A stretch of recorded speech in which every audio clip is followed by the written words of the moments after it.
Hello दोस्तों, स्वागत है आपका दीपक राज फार्मासिस्ट में। आज हम इस वीडियो में बात करेंगे डिलीवरी के दौरान क्या होता है और हम जानेंगे लेबर रूम में कौन कौन से इंजेक्शन को रखा जाता है और उन इंजेक्शनों का किन परिस्थितियों में प्रयोग किया जाता है, उसके बारे में आज हम लोग जानेंगे।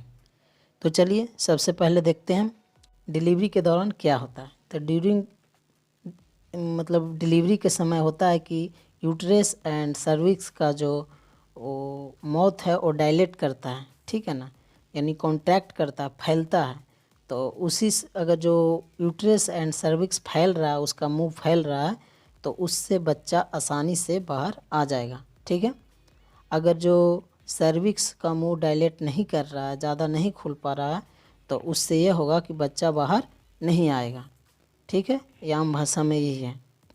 और फिगर में देख सकते हैं फर्स्ट केस में है कि जो सर्विक्स का माउथ है वो नहीं खुला है। तो और सेकंड में देख सकते हैं सर्विक्स का मुंह थोड़ा सा खुला है, अभी भी बच्चा आउट नहीं हो सकता है क्योंकि सर्विक्स का मुंह पूरा नहीं खुला है। अगर जो सर्विक्स का मुंह खुल जाएगा तो बच्चा आसानी से बाहर आ जाएगा। अगर सर्विक्स का माउथ डायलेट नहीं कर रहा है यानी कॉन्ट्रैक्ट नहीं कर रहा है तो बच्चा बाहर नहीं आएगा, ठीक है। और डिलीवरी के दौरान जो इंजेक्शन किन परिस्थितियों में किया जाता है उसके बारे में आज हम लोग देखते हैं डिलीवरी के समय किन परिस्थितियों में कौन सा इंजेक्शन यूज किए जाते हैं उसके बारे में हम लोग जानते हैं। तो सबसे पहला इंजेक्शन है सिंथोसिनोन इंजेक्शन, जिसे ऑक्सीटोसिन के नाम से भी जानते हैं। तो ड्यूरिंग डिलीवरी यूज किया जाता है ये, और इसका यूज तब होगा जब समय पूरा हो गया हो और अगर जो लेबर पेन नहीं स्टार्ट हुआ हो, ठीक है ना। अगर समय पूरा हो गया हो, लेबर पेन स्टार्ट नहीं हुआ हो, दर्द नहीं हो रहा हो, तब इसका प्रयोग करते हैं। और कॉन्ट्रैक्शन ऑफ यूट्रस, और अगर जो यूट्रस का कॉन्ट्रैक्शन नहीं हो रहा हो तब इसका प्रयोग करते हैं। और ये इंजेक्शन का प्रयोग हम आफ्टर डिलीवरी भी कर सकते हैं। उससे अगर किसी महिला का ब्लीडिंग नहीं रुक रहा हो तो उसको ये इंजेक्शन देते हैं। और अगर किसी का मिल्क प्रोडक्शन में कमी है तो उसको भी ये इंजेक्शन देते हैं, ठीक है। अगला इंजेक्शन के बारे में हम लोग देखेंगे। अगला इंजेक्शन है ब्रोमाइड इंजेक्शन, जिसे हम एपिडोसिन के इंजेक्शन के नाम से भी जानते हैं।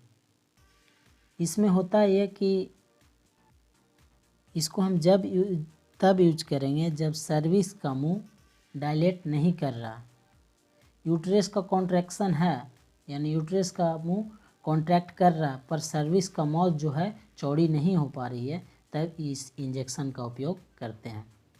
और इस इंजेक्शन का प्रयोग डॉक्टर तब करते हैं जब सर्जिकल के द्वारा बच्चा नहीं निकालना चाहते हैं, तब इस इंजेक्शन का प्रयोग करते हैं, क्योंकि इस इंजेक्शन से जो नॉर्मल डिलीवरी का चांस है बहुत ज़्यादा बढ़ जाता है, ठीक है।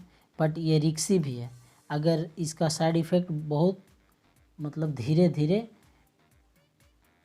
इसका साइड इफ़ेक्ट बहुत जल्दी ही दिखाता है, और ये इंजेक्शन उस समय काम नहीं करेगा जब बच्चा अगर जो पलट गया हो या हड्डी में फंस गया हो, तो ये इंजेक्शन काम नहीं करेगा, ठीक है। और इस इंजेक्शन का प्रयोग used for painful menstruation cycle, यानी किसी महिला या किसी गर्ल्स का मेंस्ट्रुएशन साइकिल के दौरान बहुत ज़्यादा पेन हो रहा हो या दर्द हो रहा हो, महीना के दौरान बहुत ज़्यादा दर्द हो रहा हो, तो उस समय भी इस इंजेक्शन का प्रयोग लाते हैं, ठीक है। इसका साइड इफ़ेक्ट है हार्ट रेट स्लो हो जाएगा, आई पपिल डायलेट करेगा और टॉयलेट में प्रॉब्लम आ सकता है और मुंह जो है वो सूखेगा, ठीक है। हम लोग जानेंगे मिथाइल आर्गोमेट्रिन इंजेक्शन, जो IM IV दोनों में यूज करते हैं। 0.2 ml पर इंजेक्शन आता है, एम्पुल आता है। इसका उपयोग वही है एज वर्क ऑक्सीटोसिन के लिए किया जाता है। जैसे ऑक्सीटोसिन के यूट्रस कॉन्ट्रैक्शन के लिए किया जाता है, ब्लीडिंग को स्टॉप करने के लिए किया जाता है। और इसका जो उपयोग है एक और जो बहुत इम्पोर्टेंट है इसका यूज, कि अगर किसी का एबॉर्शन हुआ है, किसी महिला का एबॉर्शन हुआ हो और ब्लीडिंग स्टॉप नहीं हो रहा है यानी ब्लीडिंग नहीं रुक रहा हो तो इस इंजेक्शन का प्रयोग करते हैं ब्लीडिंग को रोकने के लिए, ठीक है। और इसका साइड इफ़ेक्ट है लेग क्रैम्प यानी पैरों में ऐंठन होता है और हार्ट रेट स्लो होता है। और ये इंजेक्शन थोड़ा सा रिस्की भी हो जाता है क्योंकि ये जो एबॉर्शन होता है उसमें यूज किया जाता है। तो अगर जो किसी तरह का अगर जो गंदगी उसमें रह गया हो तो रुक जाता, इस इंजेक्शन से ब्लीडिंग के साथ वो रुक जाता है। तो ये थोड़ा सा रिस्की भी हो जाता है इंजेक्शन। तो ये जब भी यूज अगर कोई भी करे तो डॉक्टर से सलाह लेके करें, ठीक है। अगला इंजेक्शन है टिटोड्रिन हाइड्रोक्लाइड इंजेक्शन, ठीक है। इसका यूज हम उस समय करेंगे जब प्री लेबर पेन कंट्रोल, यानी ये है कि अगर किसी महिला का टाइम पूरा नहीं हुआ, समय पूरा नहीं हुआ, कहने का मतलब है अगर जो 6 से 7 महीना ही हुआ हो और उसका पेन स्टार्ट हो गया हो, ठीक है ना, लेबर पेन स्टार्ट हो गया हो, तो उस समय इसे दिया जाता है कि प्री टर्म डिलीवरी को रोका जा सके। अगर किसी महिला को 7 महीना में अगर जो बच्चा हो रहा है, होने की कगार पर है, पहले भी हो चुका है, तो उसको रोकने के लिए टिटोड्रिन हाइड्रोक्लाइड इंजेक्शन का प्रयोग करते हैं। इसमें होता है कि सर्विक्स का मुंह बंद रहता है, ठीक है ना, पर यूट्रस वाल जो है स्लोली कॉन्ट्रैक्शन करते रहता है, जिससे मतलब महिला का पेन बढ़ता है यानी दर्द बढ़ता है, समझ रहे हैं।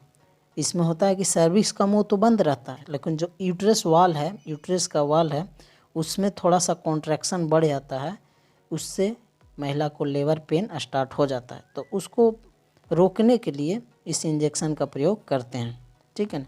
और इस इंजेक्शन को हम डायरेक्टली महिला को आईवी या आईएम नहीं दे सकते हैं। ये इंजेक्शन को सलाइन वाटर के साथ मिक्स करके देते हैं।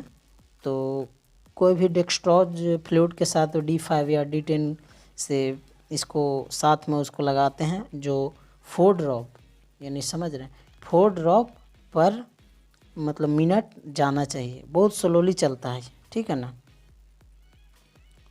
और इसका साइड इफ़ेक्ट है हार्ट रेट इंक्रीज हो जाता है, वोमिटिंग होता है, रैशेस एंड ईचिंग होता है। अगला इंजेक्शन है केविन इंजेक्शन, जो IV IM दोनों यूज करते हैं।